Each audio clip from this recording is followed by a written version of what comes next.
क्या प्रेगनेंसी के कुछ ऐसे संकेत हैं जो कि हमें पता चल जाए कि हम प्रेग्नेंट होने वाले हैं और हम प्रेग्नेंट हो चुके हैं, जिससे कि हमको हेल्प मिल सके, हम अपनी एक्स्ट्रा केयर कर सकें और मिसकैरेज जैसे खतरों को हम टाल सकें, हम अपनी देखभाल कर सकें। जब हमारे पीरियड मिस हो जाते हैं तो हम प्रेगनेंसी टेस्ट कर लेते हैं और हमें पता चल जाता है कि हम प्रेग्नेंट हो चुके हैं। ये हमें कंडीशन किट से टेस्ट करने के बाद में पता चल जाती है। लेकिन अगर पीरियड मिस होने से पहले ही हमको ये पता चल जाए कि हम प्रेग्नेंट होने वाले हैं या फिर हम प्रेगनेंसी कंसीव करने की ओर हैं, तो हम अपनी एक्स्ट्रा केयर कर सकते हैं और हम अपने को अच्छी तरीके से प्रेगनेंसी के लिए तैयार कर सकते हैं। इससे हमें बहुत हेल्प मिल जाएगी और हम मिसकैरेज जैसे खतरे को हम टाल सकते हैं और हम अपनी देखभाल बहुत अच्छी तरीके से कर सकते हैं। तो आज मैं आपको कुछ ऐसे लक्षण बताने जा रही हूँ जिसको कि आप अपनी बॉडी में महसूस कीजिए। और अगर आप प्रेगनेंसी ट्राई कर रहे हैं और अगर आप प्रेगनेंसी के लिए बहुत दिन से प्रयास कर रहे हैं, तो आप इन लक्षणों को नोट करिए और इन लक्षणों को अपनी बॉडी में महसूस कीजिए। अगर इनमें से कोई भी लक्षण आपसे मैच कर रहा है तो आप प्रेगनेंसी कंसीव कर चुकी हैं और आप आने वाले समय में पीरियड का जो टाइम आता है आपका, उसके आसपास अगर आप टेस्ट करेंगे तो आपको प्रेगनेंसी पॉजिटिव ही दिखेगी। तो आपको मैं जो लक्षण बताने जा रही हूँ उस पर आप ध्यान दीजिए। इसमें से नंबर 1 पे है आपका इम्प्लांटेशन पेन। इम्प्लांटेशन पेन क्या है? हर किसी को होता है। हाँ, ये बात अलग है कि हमारे यहाँ पे 50 से 60% महिलाओं को ही इम्प्लांटेशन पेन फील होता है। लेकिन हाँ, ये पेन होता सबको है। किसी को बहुत मामूली, पता नहीं चलता, निकल जाता है और किसी को हल्का ही क्रैम्प टाइप का महसूस होता है। इम्प्लांटेशन पेन को समझने के लिए सबसे पहले हमें इम्प्लांटेशन की प्रोसेस को समझना बहुत जरूरी है। इम्प्लांटेशन प्रेगनेंसी का बहुत ही महत्वपूर्ण लक्षण होता है और बहुत ही महत्वपूर्ण प्रक्रिया होती है।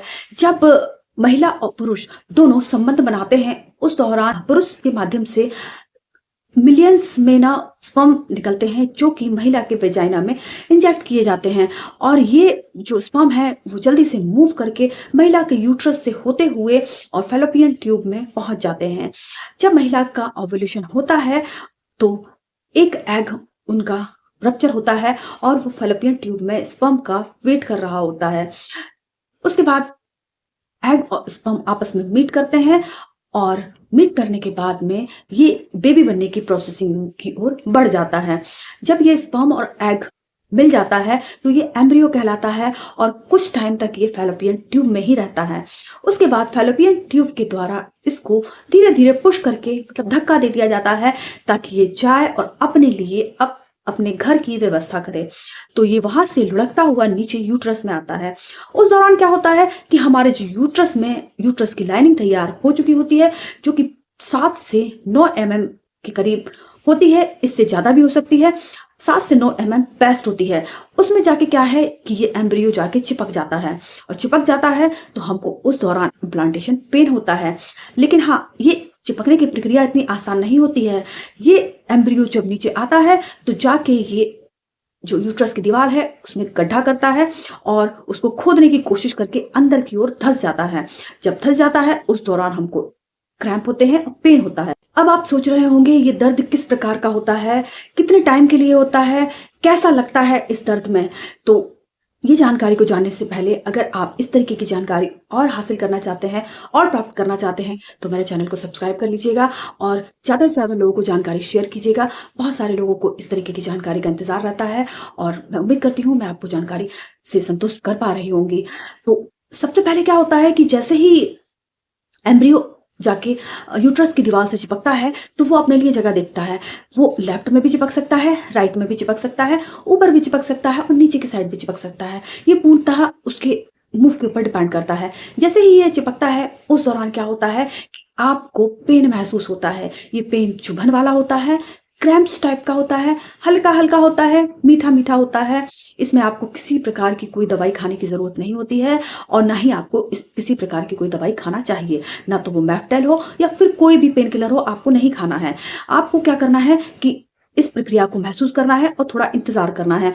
थोड़े ही टाइम में ये खत्म हो जाती है प्रक्रिया और आपकी प्रेगनेंसी स्टार्ट हो जाती है। इसके बाद आपकी बॉडी में एससीजी का लेवल बढ़ने लगता है।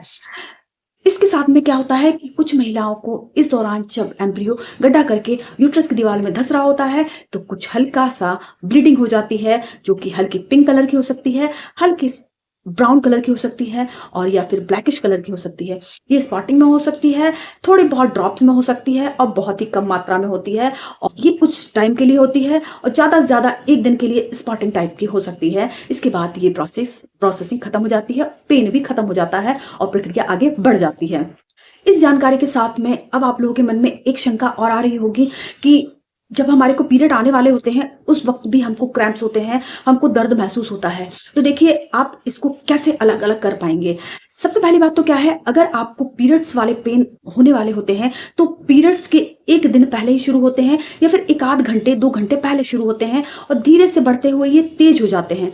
लेकिन आपको जो इम्प्लांटेशन ब्लीडिंग का और इम्प्लांटेशन पेन होता है उस दौरान जो दर्द होगा वो आपको हल्का होगा, चुभन वाला होगा, कुछ समय के लिए होगा, खत्म हो जाएगा, मीठा रहेगा, तेजी के साथ नहीं होता। इसके साथ में इसकी जो अवधि होती है वो आपके पीरियड आने से पहले की होती है, मतलब 2 से 7 दिन पहले ये प्रक्रिया शुरू हो जाती है और आपको जब पीरियड आने वाला होता है तब ये सारी चीजें खत्म हो जाती हैं। आपको किसी प्रकार का कोई दर्द नहीं होता, आपको उल्टी मतली इस तरीके की समस्या आगे होने लगती हैं।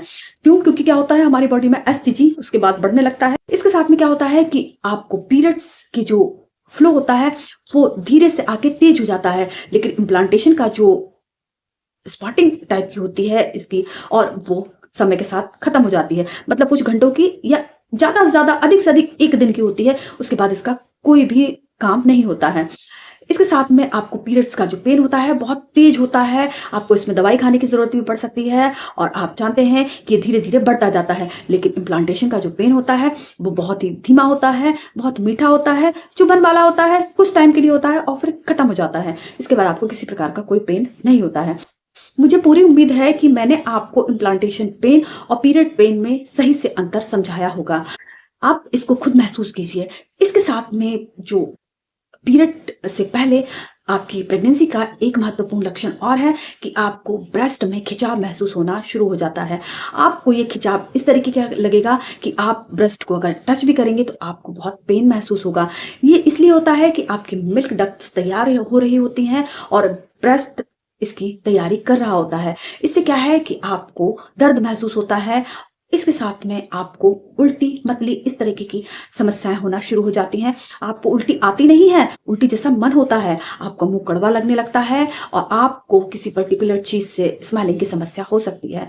इसके साथ में बहुत सी महिलाओं के साथ में ऐसा होता है, उनका टेम्परेचर भी बढ़ जाता है, उनको बुखार जैसा फील होता है, उनको थकावट होती है और उनको कुछ अच्छा नहीं लगता। मूड स्विंग्स बहुत होते हैं, ऐसा लगता है कभी कभी हमें बहुत रोना आ रहा है, कभी कभी हम बहुत खुश हो जाते हैं, कभी कभी बेवजह हम उदास हो जाते हैं। इस तरीके की समस्याएं क्यों होती हैं? क्योंकि हमारी बॉडी में प्रोजेस्टेरोन का लेवल बढ़ रहा होता है जो कि हमारे बच्चे को केयर करने के लिए अच्छी खासी मात्रा में निकलना शुरू हो जाता है और जो हमारे बच्चे को संभालने लगता है। तो इस कारण से क्या है, हमारे मूड स्विंग्स होने लगते हैं। तो ये जो लक्षण है इसको आप पीरियड से पहले महसूस कर सकते हैं और अपनी प्रेगनेंसी को सेव कर सकते हैं। तो उम्मीद करती हूँ आपको ये जानकारी पसंद आई होगी। अगर आप चैनल पर नए विजिट कर रहे हैं तो सब्सक्राइब कर लीजिएगा, ज्यादा से ज्यादा लोगों को जानकारी शेयर कीजिएगा। इससे क्या है कि सब लोगों को ये जानकारी समझ में आ सके और वो अपनी प्रेगनेंसी के लिए केयर कर सकें और मिसकैरेज जैसे खतरे को टाल सकें। So thank you so much.